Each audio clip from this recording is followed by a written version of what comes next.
భక్తివన్ ప్రేక్షకులకు నమస్కారం. ఈరోజు ప్రపంచవ్యాప్తంగా హిందువులు అనేక రకాలైనటువంటి సమస్యలను ఎదుర్కొంటున్నారు. హిందువులే కాకుండా హిందూ దేశమైనటువంటి ఈ భారతదేశం కూడా అటువంటి సమస్యల అంచునే ఉన్నది. నిన్నటికి నిన్న బంగ్లాదేశ్, అంతకుముందు పాకిస్తాన్, అంతకుముందు శ్రీలంక, ఇలా మన దేశం చుట్టూ ఉన్నటువంటి ప్రాంతాలు ఏవైతే ఉన్నాయో వాటిల్లో ఘర్షణ వాతావరణాన్ని ఏర్పరిచి అదే పరిస్థితిని భారతదేశంలో తీసుకురావడానికి అనేక కుట్రలు జరుగుతున్నాయి. వాటిని గురించి మనం ఇప్పుడు తెలుసుకుందాం. మనతోటి రవీందర్ రెడ్డి గారు ఉన్నారు. రవీందర్ రెడ్డి గారు, ఇప్పుడు బంగ్లాదేశ్లో మనం ఇప్పుడు జరుగుతున్నటువంటి పరిస్థితుల వల్ల అనేక మంది హిందువుల్ని చంపుతున్నారు. హిందువుల మీద చాలా దారుణమైన దాడులు జరుగుతున్నాయి. దీన్ని మనం భారతదేశం ఎలా తీసుకోవాలి? భారతదేశంలో ఉన్నటువంటి శాంతిని శాంతి కామకులుగా చెప్పుకునే వాళ్ళు ప్రపంచమంతా కూడా అశాంతిని నింపుతూ ఉన్నారు. మొన్నటికి మొన్న పాకిస్తాన్, శ్రీలంక కాకుండా ఇవాళ బంగ్లాదేశ్లో హిందువుల మీద దాడులు, దేవాలయాల మీద దాడులు జరుగుతూ ఉన్నాయి. హిందువులు అంటేనే వాళ్ళకు ఒక రకమైనటువంటి ఈర్ష్యాభావంని పుట్టించడం జరిగింది. ఎందుకంటే మత ప్రవక్తలంతా కూడా గత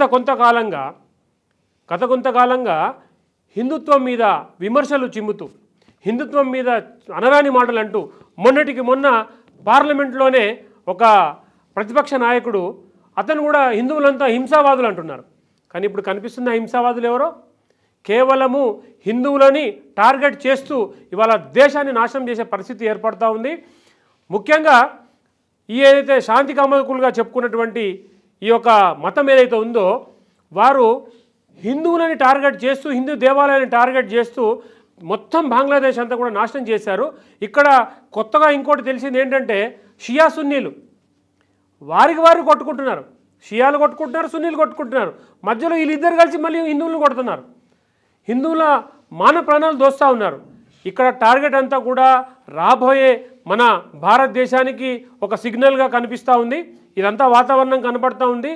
రాబోయే తరాలు హిందువులో అంటే భారతదేశంలో కూడా ఇలాంటివి జరుగుతాయా అన్న ఒక భయం ఏర్పడుతూ ఉంది హిందూ సమాజానికి అంతా కూడా. ఎందుకంటే కేవలం హిందువును టార్గెట్ చేస్తూ పాకిస్తాన్ టెర్రరిస్టు పంపించడము, తర్వాత ఈ బంగ్లాదేశ్ చొరబాటుదారులు, తర్వాత ఈ మిగతా మయన్మార్ నుంచి, తర్వాత రకరకాలుగా ఈ మన దేశంలో చొరబాటుతనం ఎక్కువైపోయి వీళ్ళు చాప కింద నీరులాగా కొన్ని లక్షల మంది వచ్చి ఉన్నట్టుగా సమాచారం ఇంటెలిజెన్స్లో కూడా తెలుస్తూ ఉంది. కాబట్టి ఇవాళ భారత ప్రభుత్వము అప్రమత్తంగా ఉండి ఒక గట్టి నిర్ణయం తీసుకొని మన దేశాన్ని రక్షించుకోవాల్సిన అవసరం ఎంతైనా ఉంది.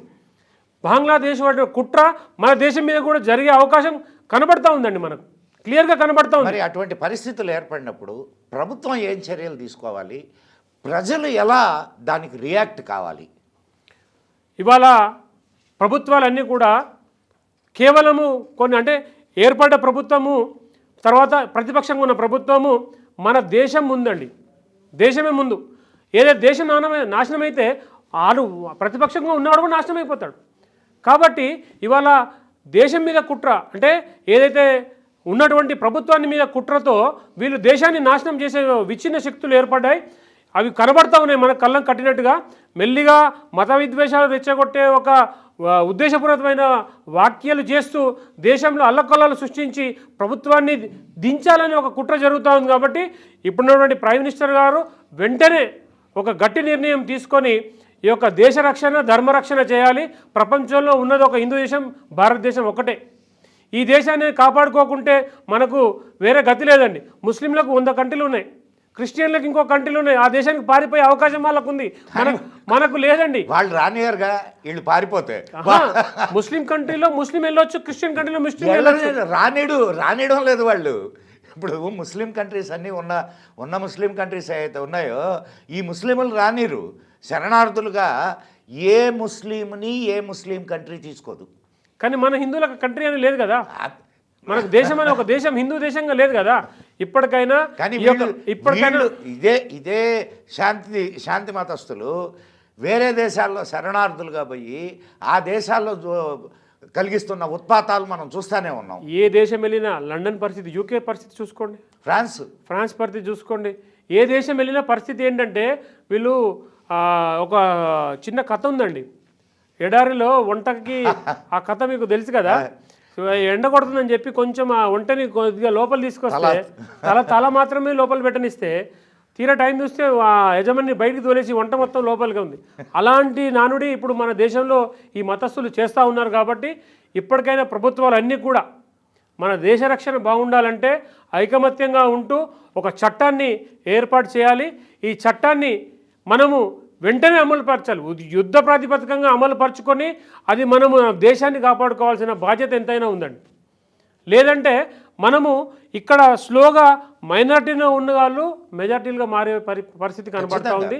మీరు గతంలో చూసుకుంటే 6% ఉన్న వాళ్ళు 18%కి వచ్చేసారు. ఇంకొక 15-20 సంవత్సరాలు అయితే 40% వచ్చిన తర్వాత ఏమి చేయలేం. మెజార్టీలుగా చెప్పుకునే వాళ్ళం కూడా మనం కూడా ఏమి చేయలేం.